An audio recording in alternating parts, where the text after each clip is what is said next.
An Muhammad ibni Abdillah, dari Muhammad ibni Abdillah. Kemudian Muhammad, dari Muhammad ibni Abdillah bin Muhammad bin Jabir bin Abdillah.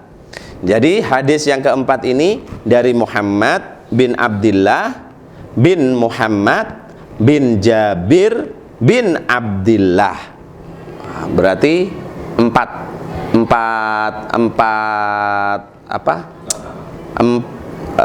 Allah bukan. Jadi ini kalau di dalam satu nasab, empat nasab.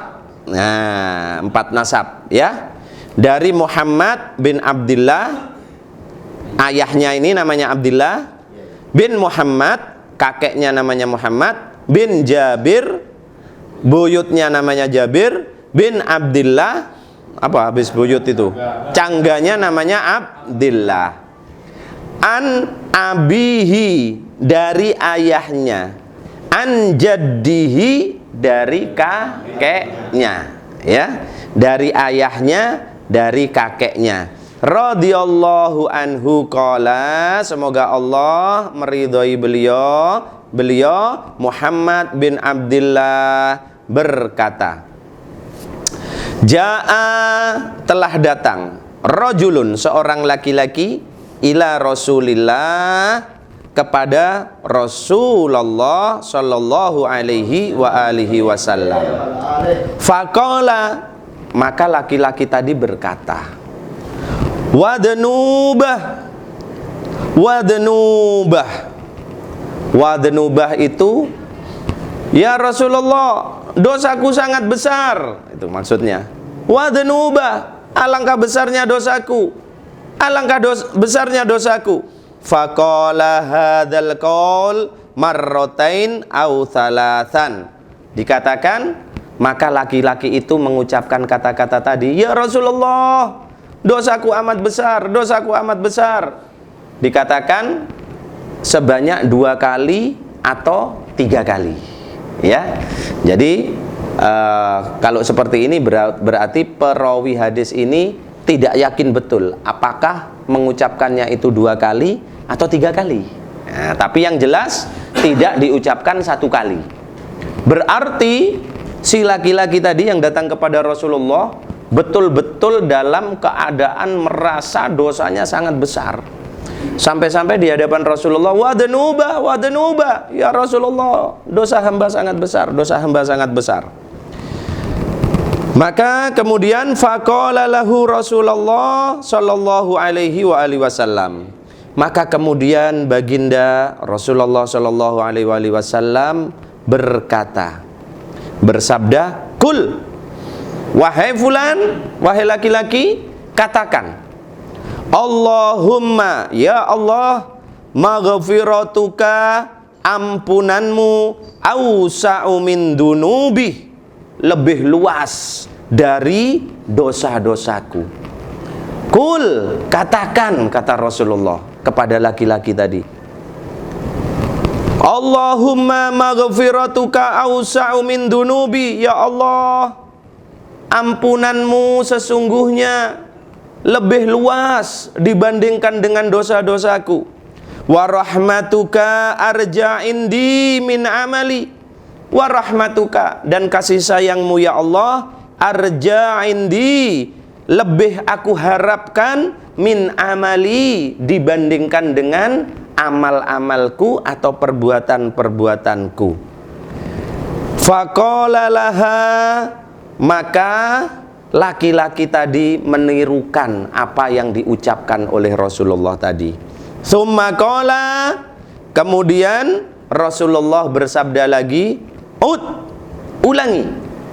Fa'ada, maka laki-laki tadi mengulangi. Summa qala, maka Rasulullah bersabda lagi, ulangi. Fa'ada, maka laki-laki tadi mengulangilah lagi. Summa qala, kemudian Rasulullah bersabda, kum, berdirilah wahai fulan, faqad ghafarallahu laka, sungguh Allah telah mengampuni dosa-dosamu. Jadi hadis yang keempat ini, sahabat Muhammad bin Abdullah menceritakan pada suatu saat datang seorang laki-laki menghadap kepada Rasulullah. Setelah bertemu, berada di hadapan Rasulullah, laki-laki tadi berkata, "Wadnubah, wadnubah ya Rasulullah. Ya Rasulullah, dosa hamba sangat besar, dosa hamba sangat besar." Entah di sini tidak dijelaskan perbuatan dosa apa yang dilakukan oleh laki-laki tadi. Tetapi dari perkataan laki-laki tadi berarti kemungkinan si laki-laki tadi telah melakukan satu dosa yang besar. Wadnuba, ya Rasulullah, dosa hamba sangat besar, dosa hamba sangat besar. Maka mendengar perkataan laki-laki tadi, Rasulullah kemudian menyampaikan, "Kul," katakan wahai laki-laki, "Allahumma, ya Allah, maghfiratuka, ampunanmu, Allahumma maghfiratuka awsa'u min dunubi." Ya Allah, sesungguhnya ampunanmu jauh lebih luas, jauh lebih besar dibandingkan dengan dosa-dosaku. Sebesar apapun dosa manusia, ampunan Allah jauh lebih besar lagi. La taqnatu mir rahmatillah, ya. Jangan berputus asa dari rahmat Allah. Jangan pernah berputus asa. Maka diajarkan satu doa oleh Rasulullah kepada laki-laki tadi. Ini doa ini. Allahumma maghfiratuka awsa'u min dunubi wa rahmatuka arja' indi min amali. Dan kasih sayangmu ya Allah lebih hamba harapkan dibandingkan dengan amal perbuatan hamba. Maksudnya bagaimana? Nah, ini yang penting kan maksudnya. Doa itu saat kita ucapkan kita harus mengerti maksudnya. Ya Allah, ampunanmu jauh lebih besar dibandingkan dosa-dosa hamba. Oleh karena itu, hamba yakin sebesar dosa apapun yang hamba lakukan, Engkau pasti akan mengampuni pada saat hamba meminta ampun kepadamu. Ya Allah, rahmatmu, kasih sayangmu lebih hamba harapkan dibandingkan dengan amal perbuatan hamba. Mengapa? Lantaran amal perbuatan hamba tidak bisa akan membawa hamba masuk ke dalam syurgamu. Yang bisa membawa hamba masuk ke dalam syurgamu adalah rahmatmu ya Allah, wa bifadlika, dan karuniamu. Ini menjadikan satu pemahaman. Jangan pernah mengandalkan ibadah kita. Jangan pernah merasa ibadah kita ini sudah oke, sudah top. Dan jangan pernah merasa besok ibadah kita yang akan menyebabkan kita jadi penghuni surga. La, ibadah kita tidak akan bisa menyebabkan kita menjadi penghuni surga. Nggak bisa. Pada suatu saat, seorang ulama Bani Israel yang hidup jauh di masa Rasulullah, ulama ini kemudian beruzlah, mengasingkan diri, pergi dari keluarganya, memantapkan hati hanya untuk beribadah kepada Allah. Maka dipilihlah satu tempat oleh ulama ini, yaitu tempat di pinggir pantai. Beribadah setiap hari, tidak mau bertemu dengan manusia, tidak mau diganggu oleh dunia. Maka Allah menumbuhkan di dekat ulama tadi pohon delima. Allah keluarkan di dekat ulama tadi air yang memancar, sehingga bisa makan dari delima, minum dari air tadi. Terus beribadah 500 tahun. Karena memang umat awal dulu umurnya panjang. Nabi Nuh 950 tahun. Kita ini yang umurnya pendek. Tapi kan kita umurnya pendek tapi banyak metueknya, iya kan? Wis badannya pendek, umurnya pendek, ya metueknya besar, ya. Nabi Nuh itu 950 tahun. Ya. Maka kemudian setelah 500 tahun beribadah, si ulama ini Bani Israel, maka pada saat sholat dia bermunajah kepada Allah. Ya Allah, hamba minta kepadamu, cabutlah nyawa hamba pada saat hamba sedang bersujud. Dikabulkan oleh Allah. Saat bersujud, cabut nyawanya. Maka Allah kemudian perintahkan malaikat, malaikat, bawa hambaku ini, masukkan dia ke dalam surga karena rahmatku, karena kasih sayang. Mendengar yang disampaikan Allah itu, si ulama Yahudi ini, Bani Israel ini nggak terima, protes. Ya Allah, Engkau masukkan hamba ke surgamu lantaran kasih sayangmu ya Allah, bukan lantaran ibadah hamba 500 tahun.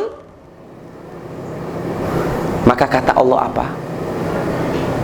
Engkau mau aku hitung ibadahmu yang 500 tahun? Iya ya Allah. Malaikat,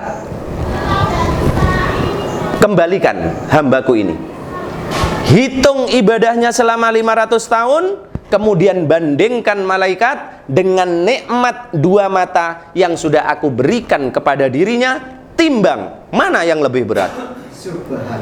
Maka ditimbanglah oleh malaikat nikmat 2 mata dibandingkan ibadahnya selama 500 tahun. Apa yang terjadi?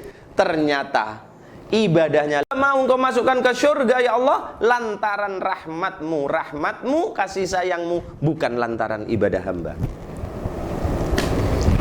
Apa yang mau kita sombongkan?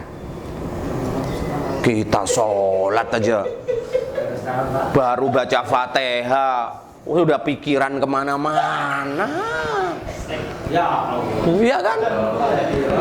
Selama ini sholat kita ya sholat 5 waktu, sholat sunnahnya ya paling rawatib.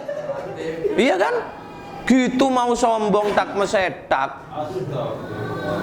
Gimana? Besok kalian ahlul jannah, ay ahlin nar, ahlul jannah. Lo kok bisa? Wah, aku ibadah terus. Ya. Nah, jadi tidak bisa. Ya Allah, ampunanmu jauh lebih luas, jauh lebih besar ya Allah dibandingkan dengan dosa-dosa hamba. Maka hamba yakin sebesar apapun dosa yang hamba lakukan, pada saat hamba bertobat kepadamu, Engkau akan ampuni ya Allah. Ya Allah, kasih sayangmu lebih hamba harapkan dibandingkan dengan amal hamba. Maka amal hamba tidak ada apa-apanya. Hamba lebih menginginkan kasih sayangmu ya Allah. Fahim tum? Alhamdulillah. Berarti ini doa.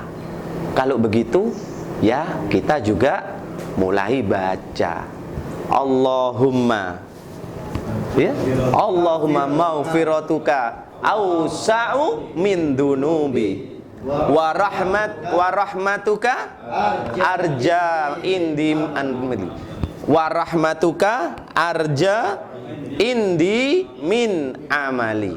Ya. Nah, ini harus mulai ya kita biasakan, kita baca walaupun mungkin sehari hanya sekali, tapi ini tuntunan doa yang disampaikan oleh Rasulullah. Maka diperintahkan oleh Rasulullah laki-laki tadi, ulangi sampai 2 kali. Berarti laki-laki tadi membaca doa ini 3 kali. Setelah 3 kali apa kata Rasulullah? Gom, berdiri kamu. Sekarang berdiri. Karena apa? Faqad ghafarallahu laka. Sungguh Allah telah mengampuni dosa-dosa. Menarik kan? Rawahul Hakim.